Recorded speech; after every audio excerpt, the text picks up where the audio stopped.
السلام علیکم ناظرین، آج ہم آپ کے لیے شیخ حضرت محی الدین ابن عربی رحمۃ اللہ تعالی علیہ کی طرف سے منسوب ایک روحانی وظیفہ دعا پیش کرنے جا رہی ہیں۔ میں آپ کو اس کی فضیلت، اہمیت اور پھر مکمل تقریباً ویڈیو لمبی ہے، دعا لمبی ہے، لیکن اس کے سننے کے، اس کو پڑھنے کے جو فوائد ہیں انشاءاللہ وہ ساری زندگی ختم نہیں ہوں گے۔ آپ نے دھیان سے، غور سے اس کو سننا ہے، پڑھنا ہے۔ اس ورد کی فضیلت اور اہمیت کیا ہے؟ یہ ورد دراصل مختلف قرآنی آیات اور اذکار کا مجموعہ ہے۔ اللہ تبارک و تعالیٰ نے قرآن مجید میں بے شمار برکتیں رکھی ہیں، دعاؤں میں برکتیں رکھی ہیں۔ اس کی فضیلت، دل کی گھبراہٹ اور پریشانی ختم ہوتی ہے۔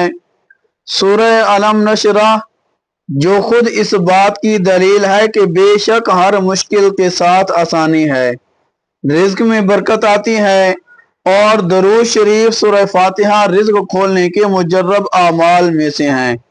کثرت درود اور قرآن کی تلاوت دل کو نرم کرتی ہے، حفاظت اور سکون۔ یہ ورد انسان کو باطنی اور ظاہری آفات سے بچانے کا ذریعہ بنتا ہے۔ دعاؤں کی قبولیت میں اضافہ، اس میں آپ کو پڑھنے سے، سننے سے بے شمار فوائد ملیں گے۔ آپ نے اس ویڈیو کو مکمل سننا ہے، دیکھنا ہے، پڑھنا ہے۔ بسم اللہ الرحمن الرحیم۔ الحمد للہ رب العالمین، الرحمن الرحیم، مالک یوم الدین، ایاک نعبد و ایاک نستعین، اہدنا الصراط المستقیم، صراط الذین انعمت علیہم غیر المغضوب علیہم ولا الضالین۔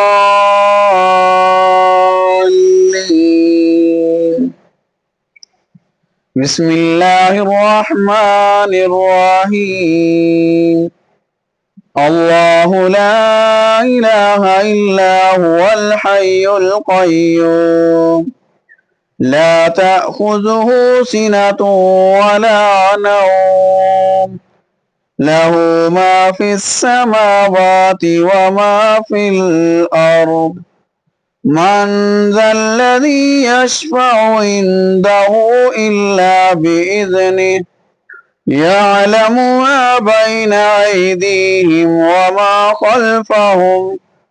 وما خلفهم ولا يحيطون بشيء من علمه إلا بما شاء وسع كرسيه السماوات والأرض ولا يؤوده حفظهما وهو العلي العظيم۔ بسم اللہ الرحمن الرحیم۔ الحمد للہ الذی خلق السماوات والأرض وجعل الظلمات والنور، ثم الذين كفروا بربهم يعدلون، هو الذي خلقكم من طين ثم قضى أجلا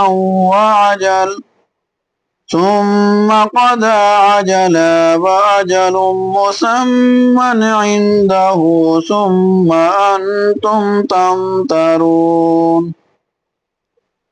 وهو الله في السماوات وفي الأرض، يعلم سركم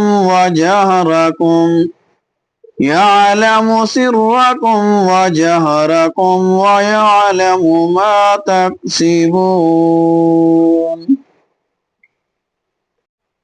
بسم الله الرحمن الرحيم اللهم يا حي يا قيوم بك تحسنت فاحمني بحمايا كفاية بقاية حقيقة برهانه رض أمان بسم الله وأدخلني يا أول يا آخر بمكنون غيب سر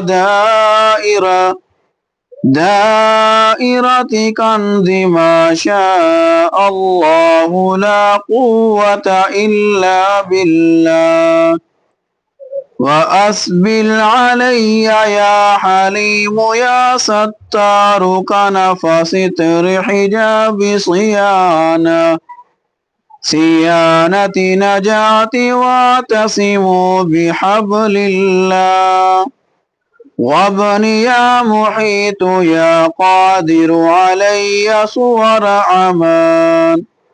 أمان إحاطة مجد صرادك إذ العظمة ذلك خير ذلك من آيات الله وإذني يا رقيب يا مجيب واحرصني في نفسي وديني وأهلي ومالي وولدي بكلاءة إعاذة إغاثة وليس بضارهم شيئا إلا بإذن الله وقني يا مانع يا نافع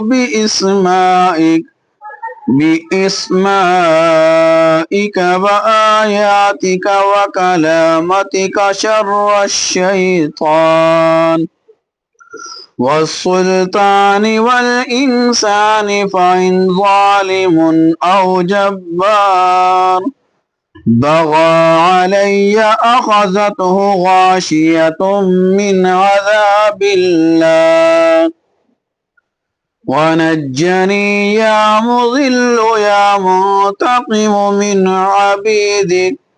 من عبيدك الظالمين الباغين علي وأعوانهم فإن هم لي أحد بسوء خذله الله وختم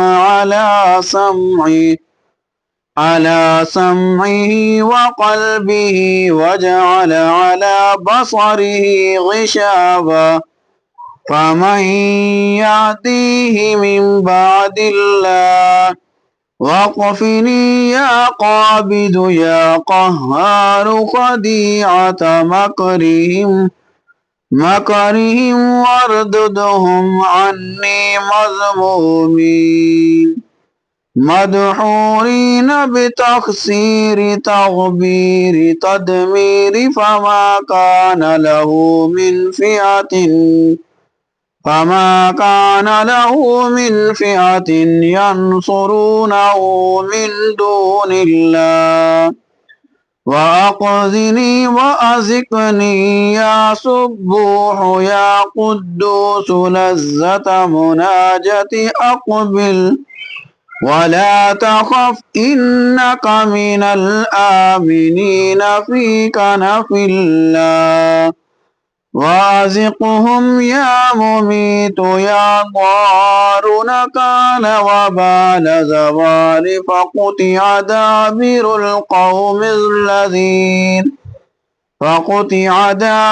القوم الذين ظلموا والحمد لله وآمني يا سلام يا مؤمن يا مهيمن صولة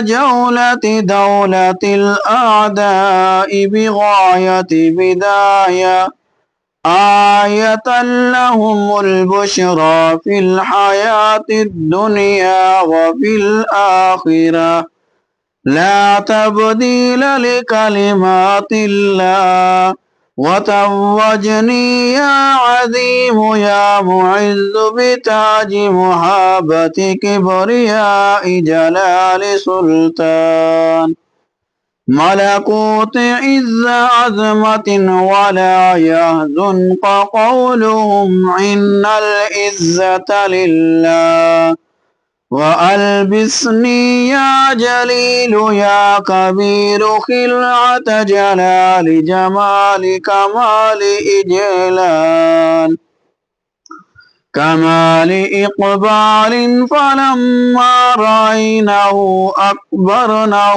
وقطعنا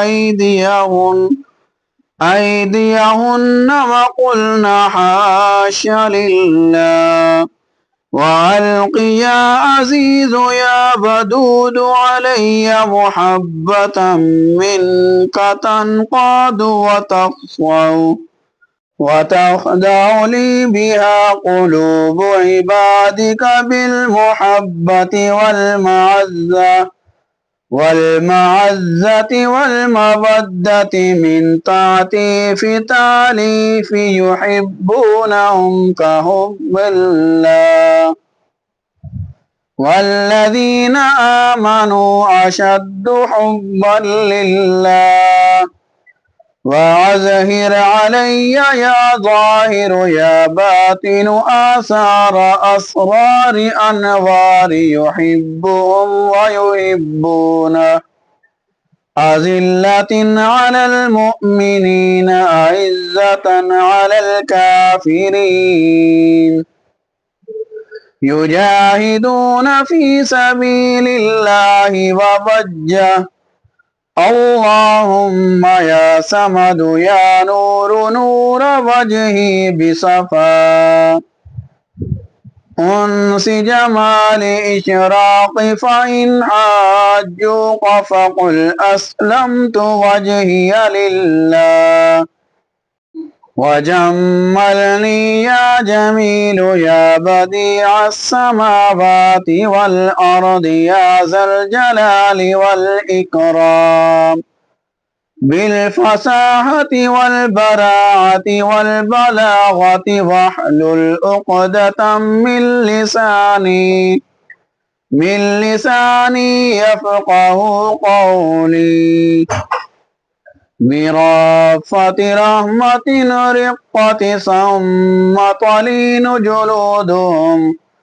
ثم تلين جلودهم وقلوبهم إلى ذكر الله وقلدني يا شديد البطش يا جبار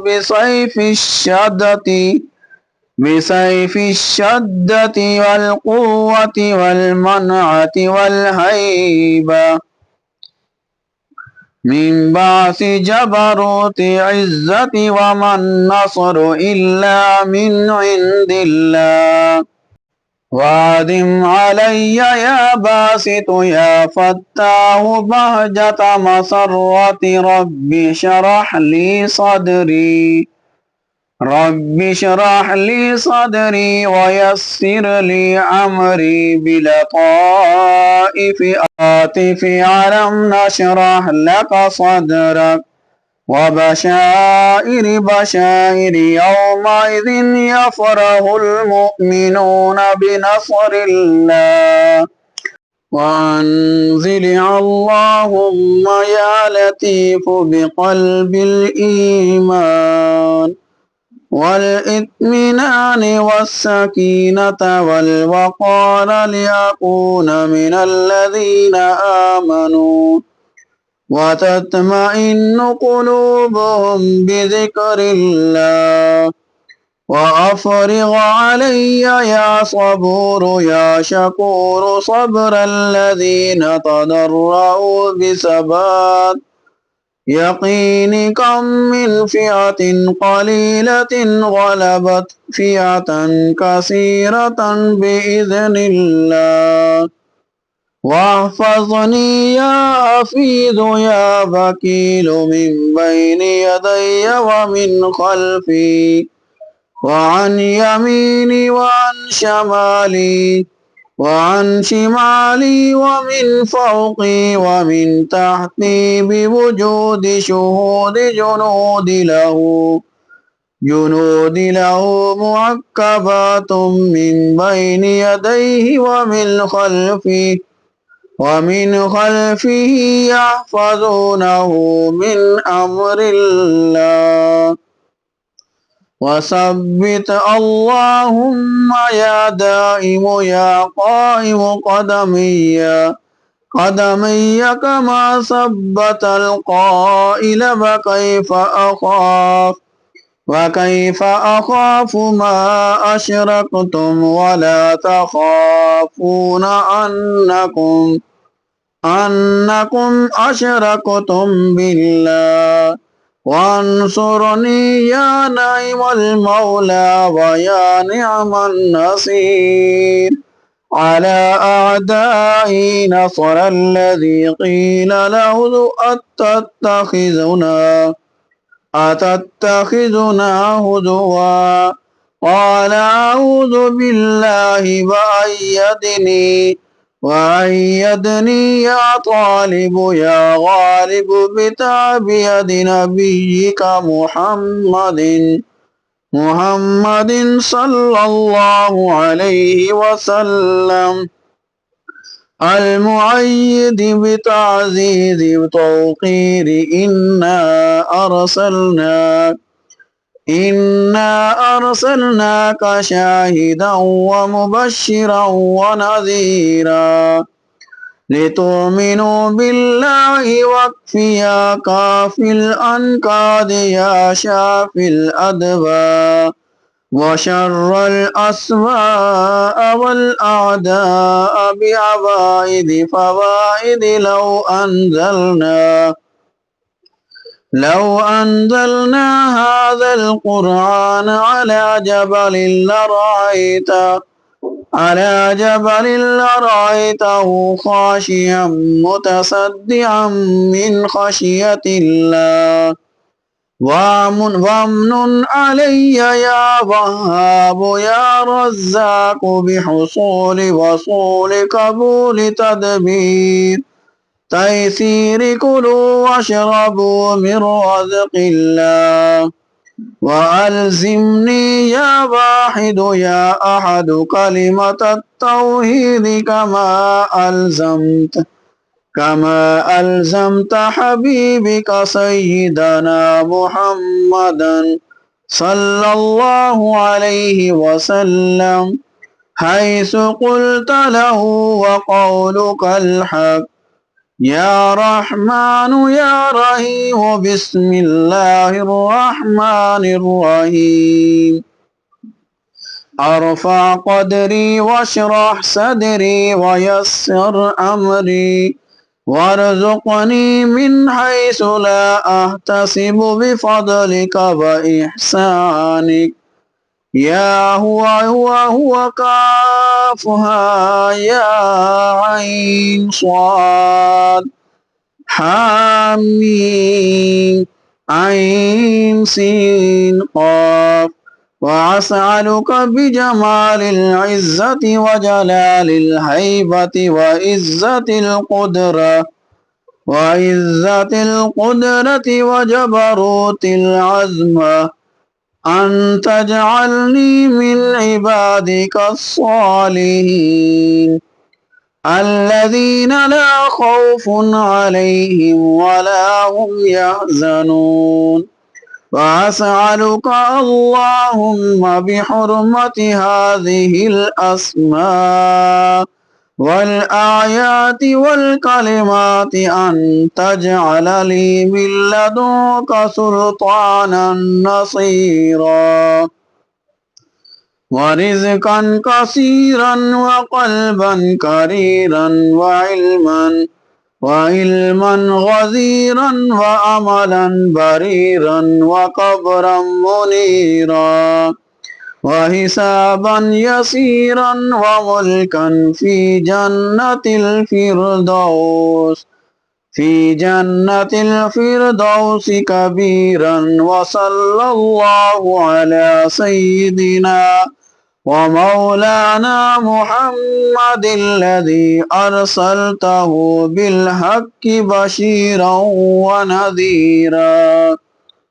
وعلى آله وأصحابه الذين طهرتهم من الدنس تطهيرا، وسلم تسليما كثيرا طيبا مباركا كافيا جزيلا جميلا دائما بدوام ملك الله وبقدر عظمة ذاتك يا أرحم الراحمين. سبحان ربك رب العزة عما يصفون، وسلام على المرسلين، والحمد لله رب العالمين. بسم الله الرحمن الرحيم. ألم نشرح لك صدرك ووضعنا عنك وزرك الذي أنقض ظهرك ورفعنا لك ذكرك فإن مع العسر يسرا إن مع العسر يسرا فإذا فرغت فانصب وإلى ربك فارغب. بسم الله الرحمن الرحيم. ألم نشرح لك صدرك ووضعنا عنك وزرك الذي أنقض ظهرك ورفعنا لك ذكرك فإن مع العسر يسرا إن مع العسر يسرا فإذا فرغت فانصب وإلى ربك فارغب. بسم الله الرحمن الرحيم. ألم نشرح لك صدرك ووضعنا عنك وزرك الذي أنقض ظهرك ورفعنا لك ذكرك فإن مع العسر يسرا إن مع العسر يسرا فإذا فرغت فانصب وإلى ربك فارغب. بسم الله الرحمن الرحيم. اللهم صل على محمد وعلى آل محمد كما صليت على إبراهيم وعلى آل إبراهيم إنك حميد مجيد. اللهم بارك على محمد وعلى آل محمد كما باركت على إبراهيم وعلى آل إبراهيم إنك حميد مجيد.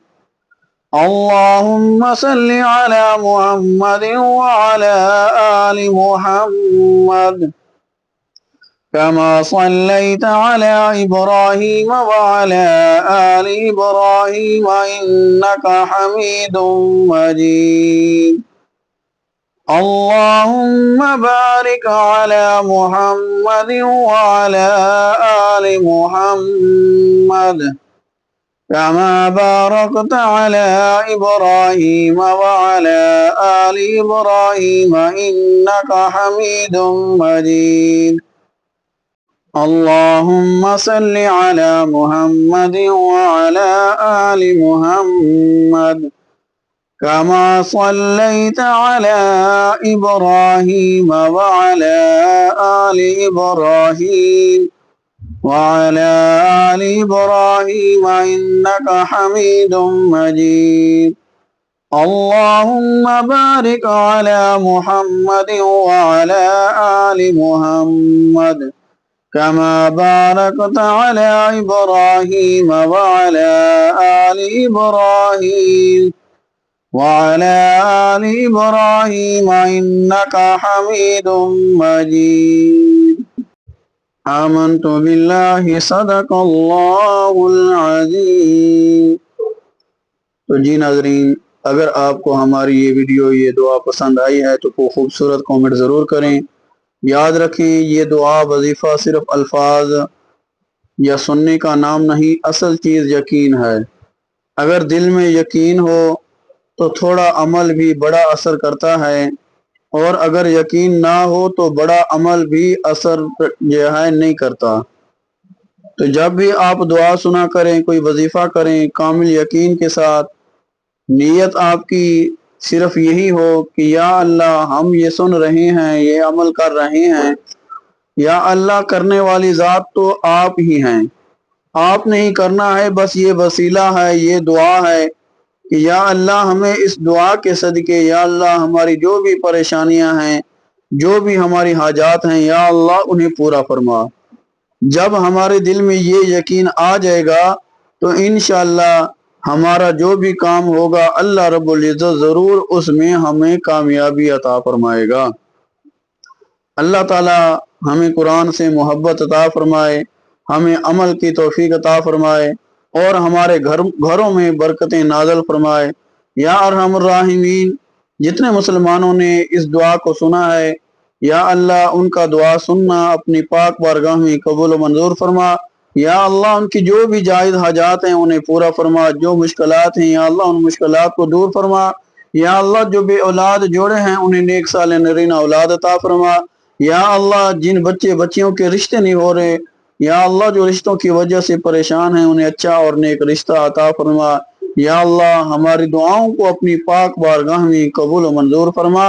آمین ثم آمین یا رب العالمین۔